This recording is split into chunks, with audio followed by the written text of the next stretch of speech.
So this is Wyoming.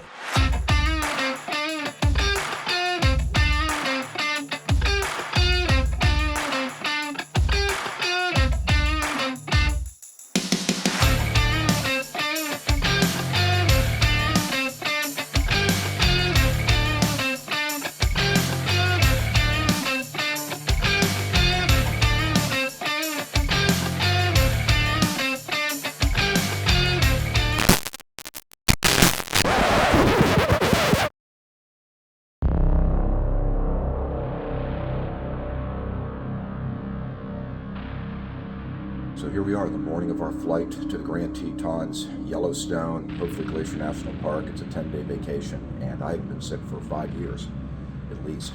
And 24 hours before this trip, guess who got sick?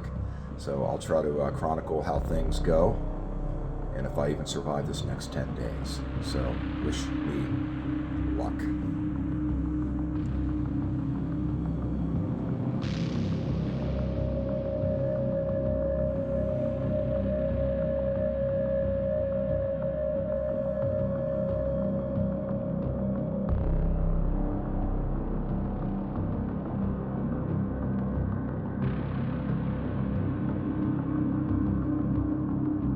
We are in the terminal. We did manage to get through security. I had a lot of camera gear, so far so good.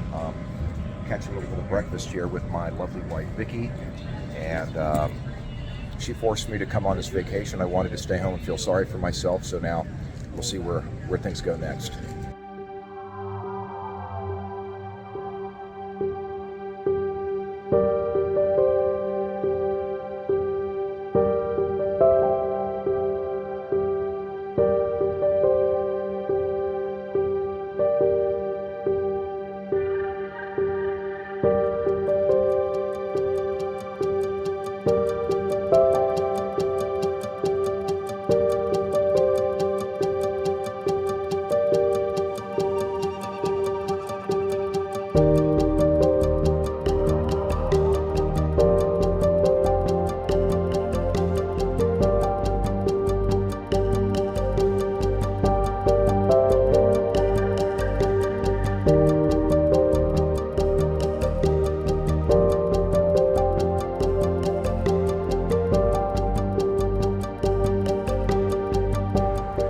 Okay, so we just ate at this place called Neater's, had a fantastic pastrami sandwich in there. Where are we? We are in Ogden, Utah. Here you can see the sign back there. Look at that. What a nice place to live. June 1st, surrounded by snow-capped mountains.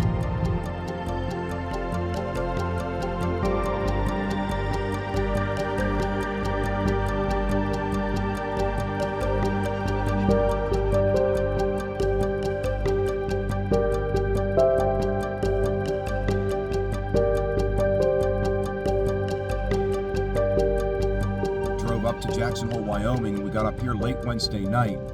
My fever had gotten worse. So Thursday morning, we were still going downhill, and I went to the clinic. And, well, this time they did a COVID-19 test, and wouldn't you know it, yours truly tested positive. First time I've had it, COVID-19. And I was in really bad shape. And so they gave me that antiviral medication at that point. But Thursday was a tough day. We did get in the car and still managed to take a loop around the Grand Tetons. So at least we saw a little something.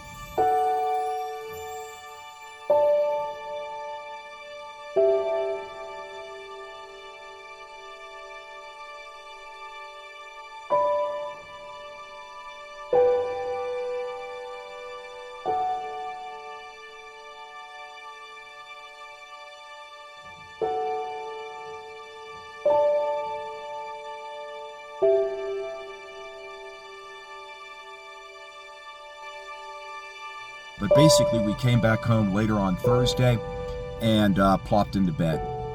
So my fever had gone on for 60 straight hours.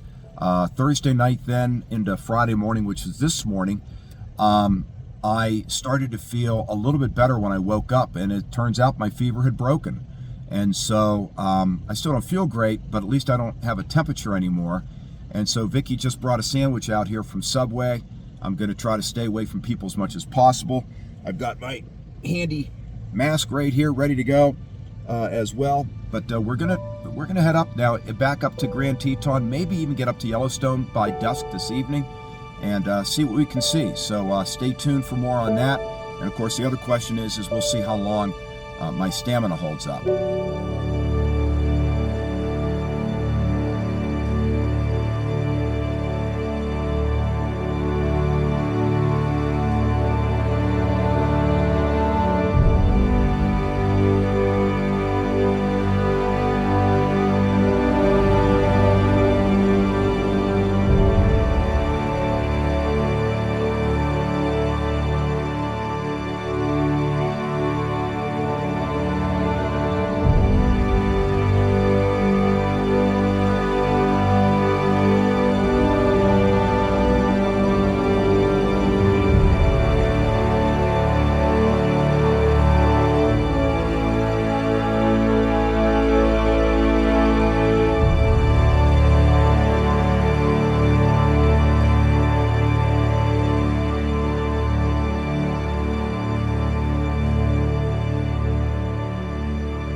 are heading over to the Norris Geyser Basin, and we did get up and out pretty early this morning. A wake-up call at 5:15 a.m.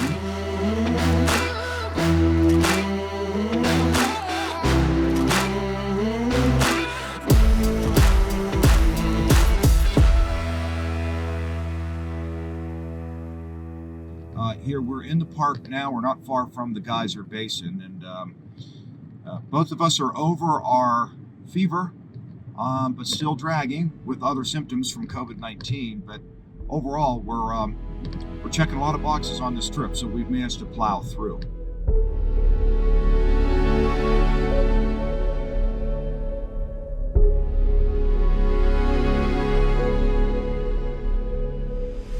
Welcome to the Norris Geyser Basin. This is the hottest, most acidic, and most dynamic geyser basin in all of Yellowstone. Basically, you have water underground that's being heated by an actual supervolcano that exists right here in Wyoming. And, well, you saw it, or you're about to see it.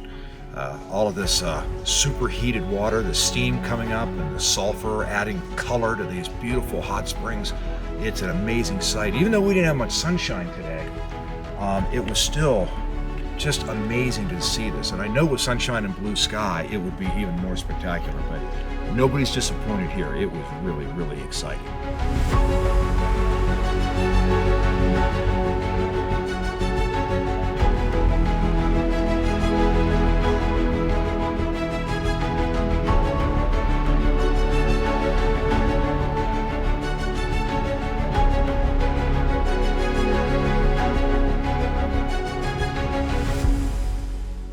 Now we're heading over to Canyon Village, the Grand Canyon of Yellowstone. I have Vicky driving here, but we had rain and then grapple as we were pulling up into the basin, the Norris Geyser Basin parking lot. Now grapple is just a mix between rain and sleet, really, but it's like teeny tiny little snowballs. I mean, they have the exact same texture.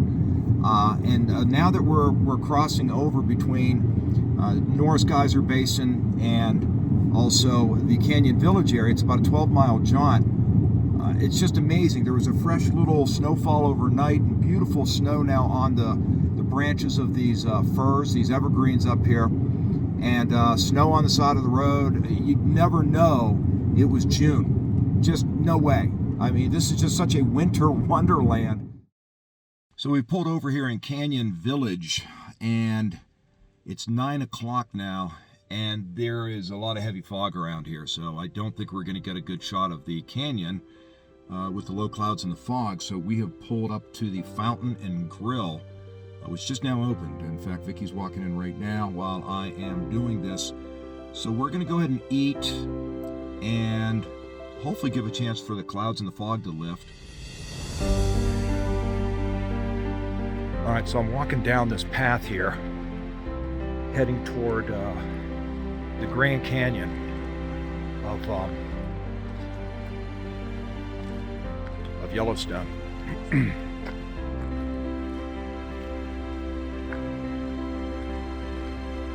This is insane. The sun's breaking out a little bit as well, so that fog did lift. I've got my camera, my rig in my other hand here, so juggling a lot, but this is amazing.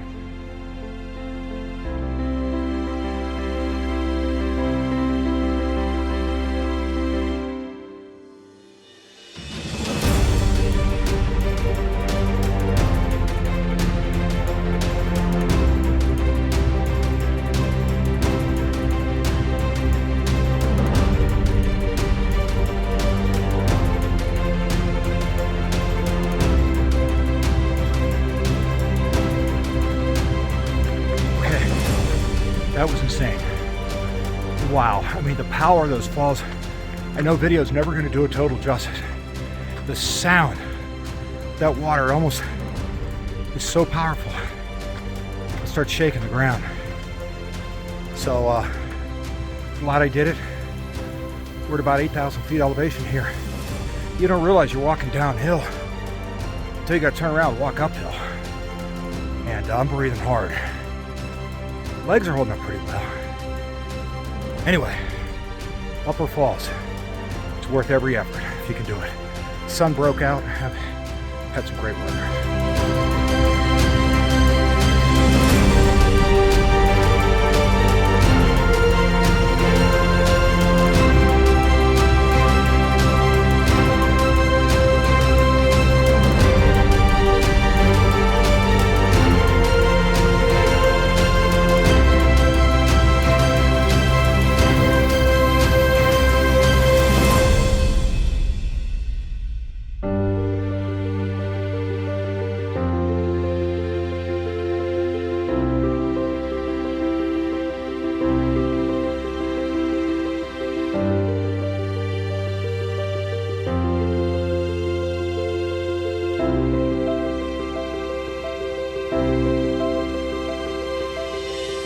And this is Mammoth Hot Springs. Look at these terraces. So here's the deal. As water is heated deep below the ground, it rises to the surface. And then, as it is rising, the water percolates through this buried limestone. At that point, it starts dissolving the calcium carbonate, and then above the ground, the hot water deposits that calcium carbonate, building up these travertine terraces that are just so beautiful.